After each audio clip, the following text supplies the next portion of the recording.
Ok, bonsoir chers tous, bienvenue à Data Africa et bienvenue à cette nouvelle activité qu'on a dénommée Dîner.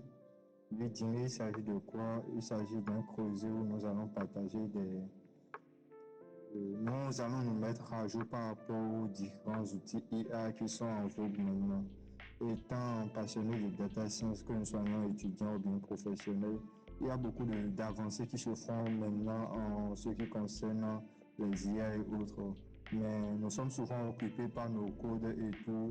On n'a pas un moment réellement pour pouvoir voir, pour pouvoir regarder quelle IA existe, comment ça se fait. On n'a pas vraiment un moment pour pouvoir voir ça. Donc, cette séance de dîner qu'on a dénommé dîner IA, bon, vu qu'on est le soir aussi, donc c'est un peu l'idée du concept pour pouvoir partager. Et aussi, vous avez la possibilité de partager aussi si vous en avez. Donc, c'est un creuset réellement d'échange. On aura à discuter ensemble et tout. Donc, pour cette première séance, on a laissé le lien ouvert pour que n'importe qui puisse avoir accès à la séance, mais pour les prochaines sessions, ce sera uniquement ceux qui sont réellement membres de Data Africa qui vont participer. Et pour être membre de Data Africa bientôt, on va vous fournir un formulaire parce que les réunions se feront généralement on se fait bientôt sur Discord. Pour être membre de Data Africa, on va vous envoyer d'ici là, donc c'est la fin. Ou je crois que je vais envoyer d'ici là, dans les commentaires, le lien d'inscription pour pouvoir rejoindre notre communauté. Nous vous y gagnerez beaucoup parce que vous pouvez aussi être formateur, présentateur et présenter aussi vos recherches et pour que nous soyons tous à jour. Parce que pour innover, on sache déjà qu'est-ce qui existe, ainsi de suite. Donc ce soir, nous accueillons Jemima Novion qui est une data scientist. Je vais la laisser se présenter. Elle va nous présenter un peu la seule des choses et nous montrer quand même deux IA très intéressantes qu'elle va nous présenter. Donc, je ne sais pas, ce soir, peut-être, comment dire, la science a été beaucoup trop précipitée. Peut-être c'est juste hier, on a communiqué. Et voilà, donc c'est peut-être ce qui justifie que les gens ne soient pas communiqués. Donc, on va tenir compte de ça pour les prochaines séries. Donc, je vais inviter Jemima Novion à commencer à partager son écran. Merci Merveille. Bonsoir chers amis, j'espère que vous allez bien. Oui, nous allons très bien. Oui, très bien.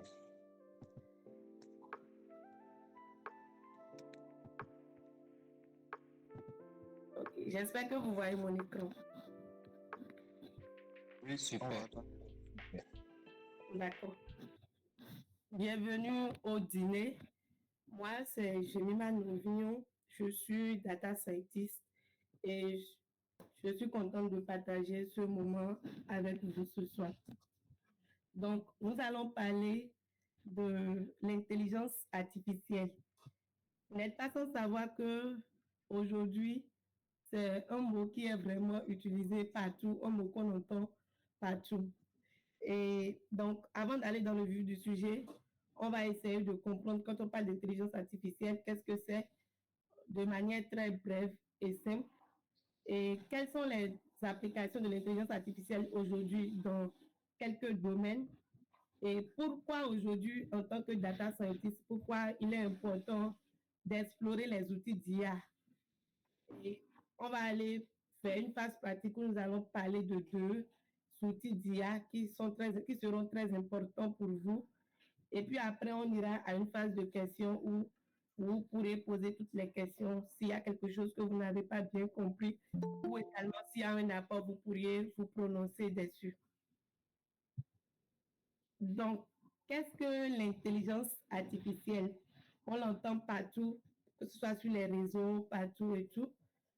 Pour dire simple, l'intelligence artificielle, c'est une technologie qui nous permet aujourd'hui de donner aux machines la capacité d'imiter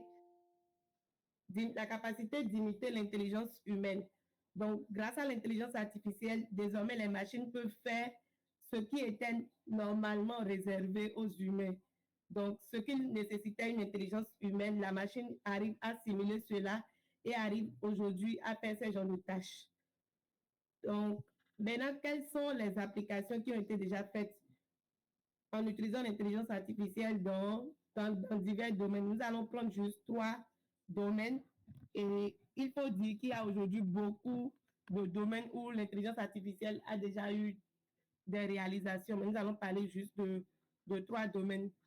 Premièrement, quand on prend le domaine du commerce et du marketing, l'intelligence artificielle est utilisée pour d'abord analyser vos comportements d'achat. Quand vous allez aujourd'hui sur un site de vente où l'intelligence artificielle est utilisée, vous allez voir que quand vous payez, les produits qu'on vous recommande d'abord correspondent plus ou moins à vos besoins. Et vous vous demandez pourquoi ce que je vois au niveau de la marketplace correspond à mes besoins. Vous ne comprenez pas. Donc, en fait, les technologies d'intelligence artificielle sont utilisées et vos comportements, ce que vous avez par exemple acheté auparavant, ce que des personnes qui ont des profils similaires à vous ont déjà acheté, c'est en fonction de cela qu'on se base et on vous recommande des trucs. Ce qui fait que vous vous retrouvez dans un contexte où ce qu'on vous propose est plus ou moins ce que vous désirez. Donc, les recommandations qu'on vous fait désormais sont vraiment personnalisées à votre besoin. Et cela fait que quand vous êtes sur des sites d'achat, vous êtes vraiment vous avez des choses vraiment adaptées à ce que vous voulez.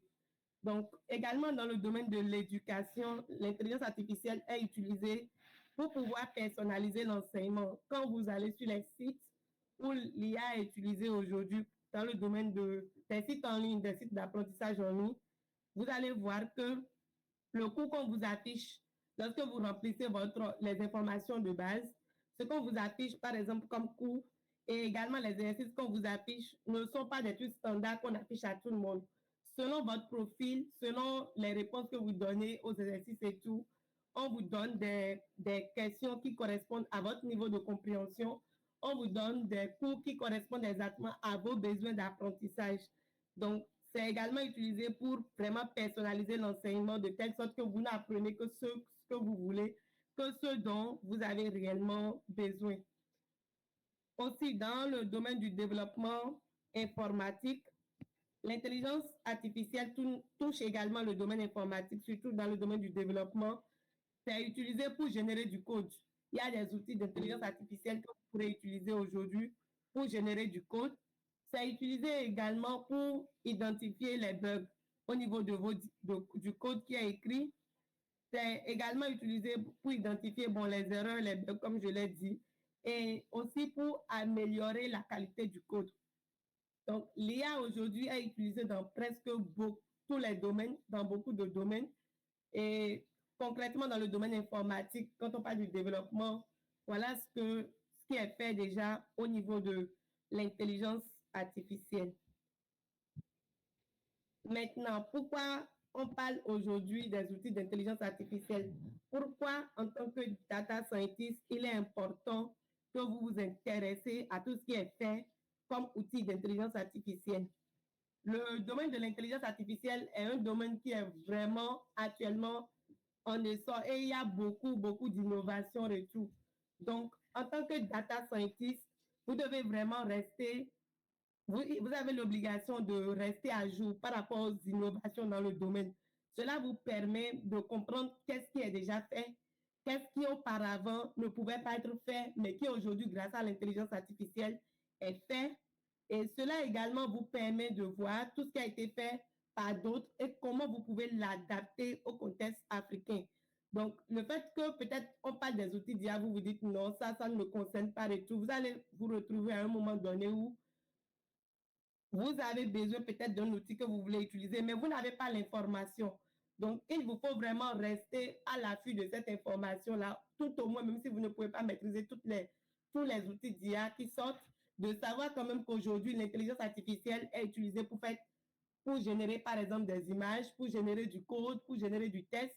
Et si je veux générer des images, voilà au moins quelques outils d'intelligence artificielle que je peux utiliser. Cela vous aide à rester vraiment à jour. Aussi, l'intelligence artificielle permet de gagner énormément de temps et de dépenser moins d'efforts. Donc, ça vous permet de rester productif. Donc, on parle de, par exemple, dans le domaine informatique, cela nous permet de générer du code, cela nous permet de corriger des erreurs. Une erreur que vous avez normalement dans votre code qui vous prend énormément de temps, vous allez sur Internet, vous êtes en train de rechercher comment je fais pour fixer cette erreur.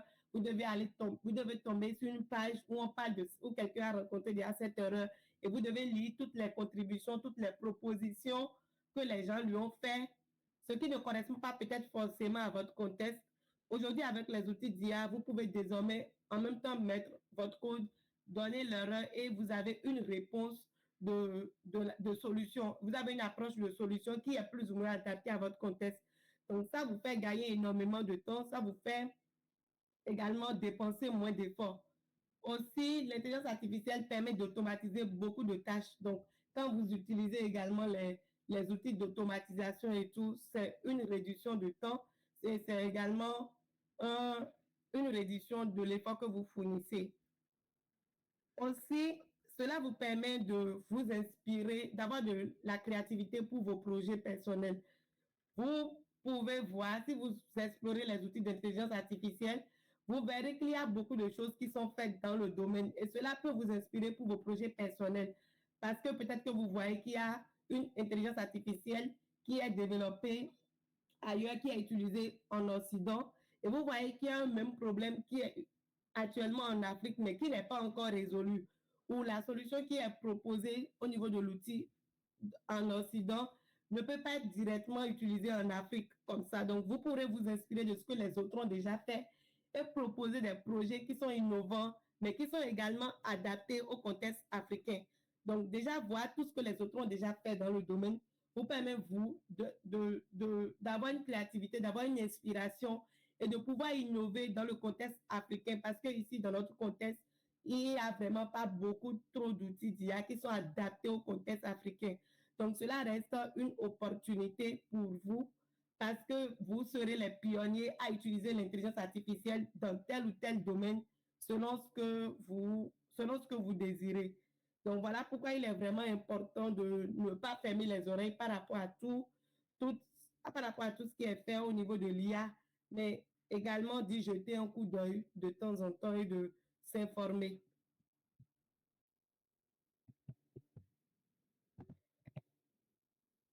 Voilà, maintenant nous allons passer à la phase pratique. Donc, nous allons parler de deux outils d'IA aujourd'hui. Nous allons parler d'Enigma AI. Les outils d'IA que nous allons voir ensemble aujourd'hui, ce sont des outils qui sont utilisés dans le développement informatique. Donc, quand on prend d'Enigma AI, c'est un outil d'intelligence artificielle qui est là pour aider les développeurs. Et qu'est-ce que cela vous permet de faire? Je vais partager le lien dans le chat à la fin de la présentation. Qu'est-ce que cela vous permet de faire? Avec d'Enigma, vous pourriez comprendre n'importe quel code, quel que soit là où vous trouvez le code, que ce soit votre code que vous avez écrit vous-même ou un code que vous avez eu sur Internet par rapport à un problème que vous voulez résoudre ou par rapport à quelque chose que vous voulez faire. Vous avez la possibilité de comprendre ce code-là, quel que soit le langage qui a été utilisé. C'est vrai qu'il y a la limite que Denigma est en anglais. Donc, tout ce que vous mettez, l'explication que cela vous donne, c'est une explication en anglais. Et vous pourrez quand même la traduire si vous ne comprenez pas, vous n'arrivez pas vraiment à cerner le sens des mots en utilisant DeepL. Donc, ce que je vais faire, j'ai un code ici qui a été utilisé, qui est un code d'algorithme de tri. Donc, je vais copier simplement mon code au niveau d'Enigma, comme je viens de le faire. Et puis, juste en bas, je lui demande de m'expliquer le code. Donc, comme vous le voyez, Enigma m'explique mon code ligne par ligne. Donc, il me dit en premier lieu que le code est un code d'algorithme de tri, comme je l'ai dit.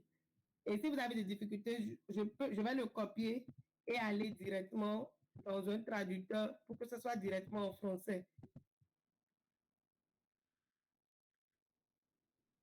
Donc, je vais aller sous DeepL et vous avez la traduction du code ligne par ligne directement en français.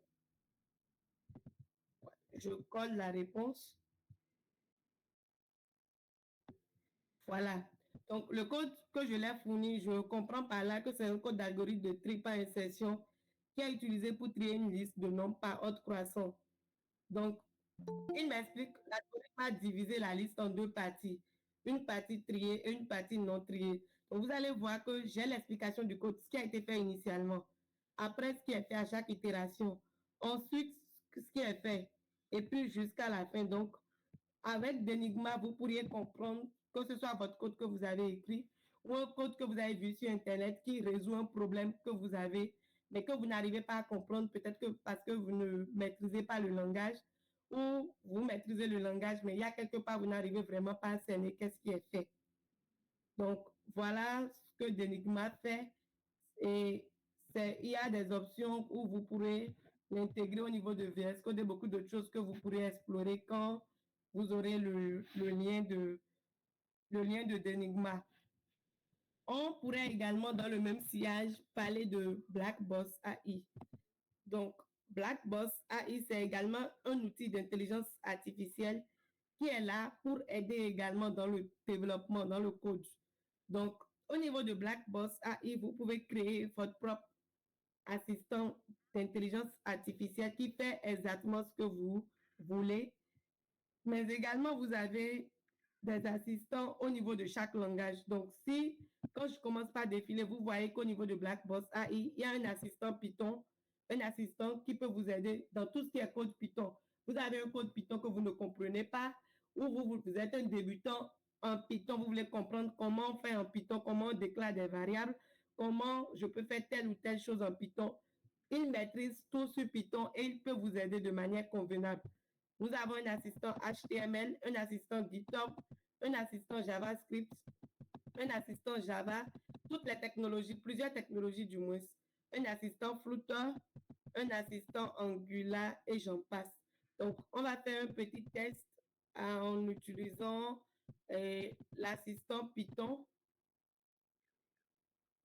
Donc, je suppose que je suis nouvelle, je veux commencer par utiliser le langage Python.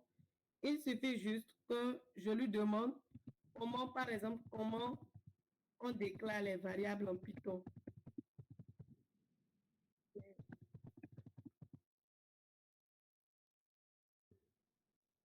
Et puis, j'envoie ma requête. Donc, il y a le même problème qui se pose. La réponse est en anglais. Je vais peut-être la copier et aller directement en français pour qu'on puisse tous mieux comprendre ce qui est fait.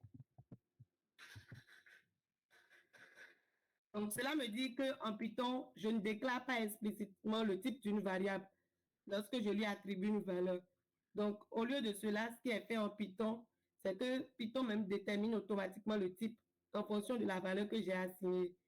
Et donc, pour déclarer une variable en Python, il me suffit d'utiliser l'opérateur d'affectation pour affecter la valeur de la variable.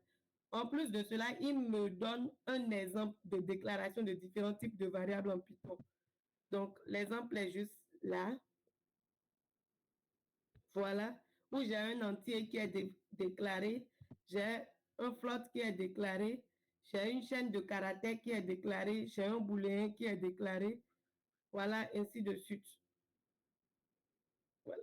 Donc, quand je commence par exemple par utiliser un nouveau langage, je suis peut-être un fan de C++, de C, je n'ai jamais fait Python, je peux me servir de ces outils d'IA-là, particulièrement de Blackbox, pour rapidement apprendre comment le langage Python marche et pour rapidement aussi avoir solution à mes problèmes au lieu de lire tout un tas, de lancer une recherche sur Google par exemple et d'avoir tout un tas de réponses, d'avoir fouillé beaucoup de pages au niveau de Google avant de trouver la réponse que je cherche.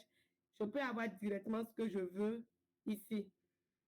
Donc, voilà un peu dont nous voulons discuter ce soir. Et à l'instar de ces deux outils-là, il y a beaucoup d'outils d'IA qui font la même chose. Il vous suffit de rechercher selon ce que vous voulez faire, quel outil peut vous aider. Et ceci également peut vous servir d'inspiration si vous pensez qu'il y a quelque chose qui peut être également fait dans le domaine du développement et qui peut être adapté au contexte africains, vous pourrez également y penser et voir son implémentation. Donc, je suis à la fin de la présentation. Je vais prendre les questions si vous en avez ou les apports ou si vous connaissez d'autres outils d'IA qui font la même chose. Si vous avez eu à utiliser les outils d'intelligence artificielle une fois dans votre développement de code, c'est le moment de nous en parler et pour qu'on puisse s'inspirer mutuellement. Merci. Ok, merci beaucoup, Jemima. Rapidement, la voix qu'on a de main levée. Tu peux laisser ton partage toujours, Jemima. Ok, d'accord. Oui, je lui on te...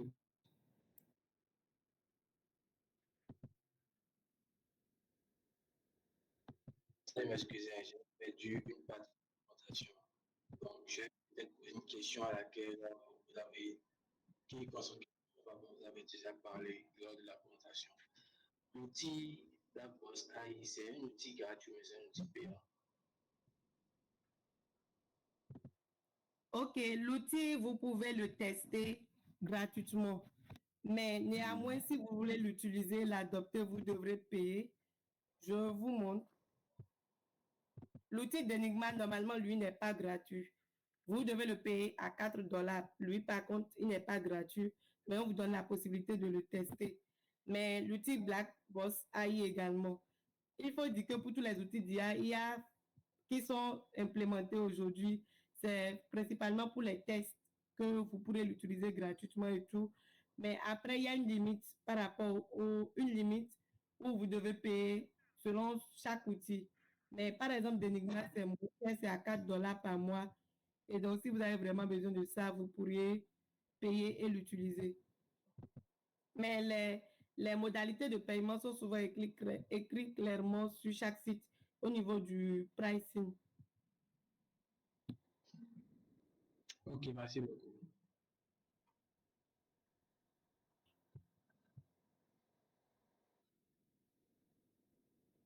Est-ce qu'il y a d'autres questions?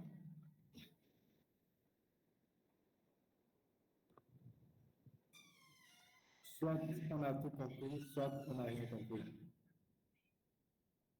Je préfère quand on a tout compris, hein, ou bien. Il y a ici, s'il vous plaît. Une question à répondre. Oui, vas-y.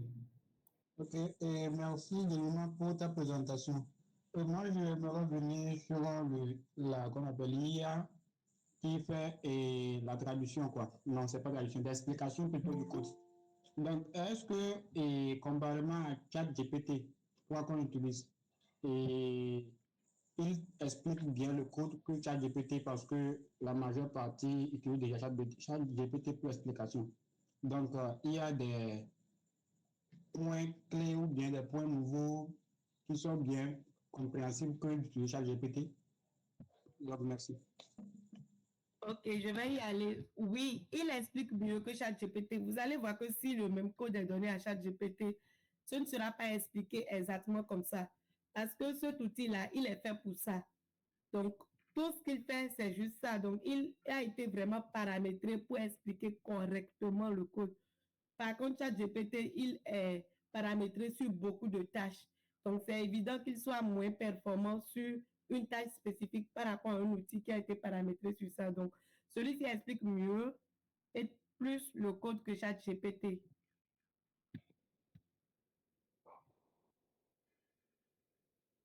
Ok, merci pour ton rapport.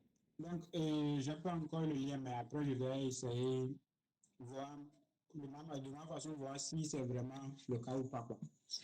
Oui. Ok. Si peut aussi arriver à expliquer n'importe quel code dans ce genre, quand même, il ne peut pas arriver à nous expliquer, il y aura au moins un pourcentage à atteindre. Je vais expliquer, je vais tester plutôt ça. Merci pour la présentation. Tu pourras nous en parler mieux de tête test les prochaines séances. Ouais, t'inquiète pour la test, là, lui-même sera étonné des tests. D'accord. Ok, super. Donc, je crois que, est-ce qu'il y a encore des questions?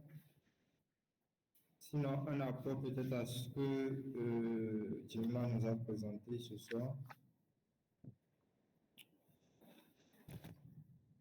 Ok, donc je crois que c'est assez clair pour tout le monde. J'espère que vous avez gagné de cette séance. L'idée, c'est que vous découvrez un peu qu'est-ce qui existe bien au-delà de ChatGPT. On parle de ChatGPT, oui. Tout le monde connaît ChatGPT, c'est vrai. Mais il y a bien quand même d'autres outils d'IA qui sont spécialisés pour des tâches. Et je crois qu'avec ces gens de séance, ayez un calepin et là, à chaque fois, vous notez les différents IA qui existent. Oui, j'ai vu tel IA aujourd'hui et ça permet de faire ça. Jusqu'à un moment donné, vous aurez une base de données d'IA et bon, c'est du fun quand même. Aussi, ça vous aide aussi, ça ouvre vos esprits pour des projets. Par exemple, vous avez vu que Denigma maintenant c'est en anglais. Donc, vous pouvez peut-être penser, si Denigma a d'API, peut-être penser utiliser son API pour pouvoir faire la traduction directement. Oui, je crois que Jean veut poser une question. Bonsoir chers tous. Bonsoir, Bonsoir. bonsoir. Comment vous allez? J'espère bien. Je suis heureux d'avoir participé à cette séance, mais j'ai quelque chose à demander. Et si, puisque les outils que vous avez partagés avec nous, est-ce qu'on aura ça et, et à nos portées pour l'utiliser ou bien c'est en inscrivant sur votre chaîne que nous aurons l'accès aux outils pour les utiliser. Merci. Ok, Jérémy, je te laisse répondre ou bien je réponds. Tu peux y aller. Ok, super. Les outils qu'on aura présentés ou bien qu'on présente, c'est des outils en ligne qui sont pour certains des outils gratuits ou bien des outils payants que tu devras peut-être souscrire quelque chose pour pouvoir utiliser les différentes fonctionnalités. Donc, il n'y a aucun lien avec le fait de t'inscrire ou pas. Seulement, peut-être le lien que je suis en train de voir là, peut-être pour les fois à venir pour participer à cette de séance, il faut être forcément membre de notre communauté parce que bon, on ne sera pas très, ça ne serait pas juste ça, tout le monde peut venir n'importe comment. Donc, on aimerait vraiment partager des connaissances et si possible, toi-même, si des fois tu as des connaissances ou bien un code que tu as testé, ça marche, tu pourras éventuellement nous présenter ça pour qu'on apprenne, on réfléchisse et tout. Donc, c'est un peu l'idée. Donc, tous ces outils qu'elle vient nous présenter, c'est des outils en ligne que tu peux avoir accès. Elle a même partager ça. Elle a partagé les liens dans le chat. Donc, tu pourras directement aller sur ces liens-là et pouvoir faire exactement ce qu'elle a fait. Donc, c'est un peu ça. Je ne sais pas si j'ai répondu à la question. Oui, c'est bon. Merci beaucoup, monsieur Merveille. Ok, oui, super. Tu me permets de faire une transition rapide. Donc, pour pouvoir intégrer la communauté Data Africa une fois encore, il y a un formulaire d'adhésion. Nos prochaines séances sûrement nous se feront plus sur Meet. On a une communauté sur Discord. Donc, on vous invite à vous inscrire à travers ce lien. Et là, vous allez recevoir un mail là directement pour vous rediriger vers la communauté Discord. Je ne sais pas s'il y a d'autres questions. Je vais vous remercier. Je ne sais pas s'il y a d'autres questions. Une fois, oui, Wilford. Oui, on te suit.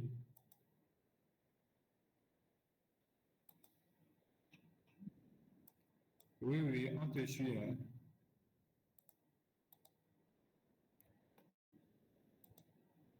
On ne te reçoit pas. On dirait que ton micro est toujours fermé. Ok, c'était un petit souci, mon microphone avait. Okay. Ok, merci beaucoup pour la présentation.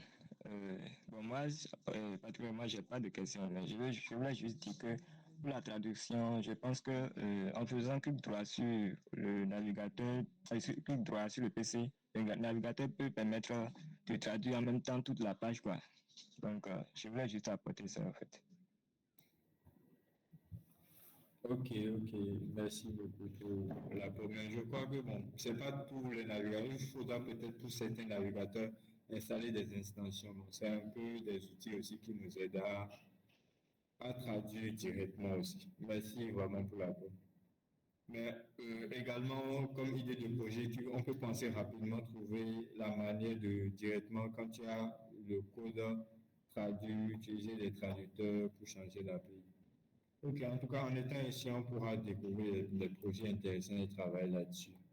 Le but, c'est qu'on gagne en compétences et on innove. Donc, je vais demander à Djema de clôturer, de dire un dernier mot pour clôturer la séance. Si bien sûr personne n'a d'autres questions. Question une fois, deux fois, trois fois. Donc, Djema, tu peux clôturer la séance, mais dire un dernier mot et clôturer officiellement la séance. Ok, c'était un véritable plaisir de partager ce moment ensemble. Donc, je nous encourage pour les prochaines fois de nous connecter au dîner et également d'avoir notre calepin comme Merveille l'a dit, puisque ce sera des moments instructifs. Je souhaite à tous de passer une bonne soirée et à bientôt au niveau du groupe Data Africa 1. Merci. Merci, Djema. Bonne soirée à tous.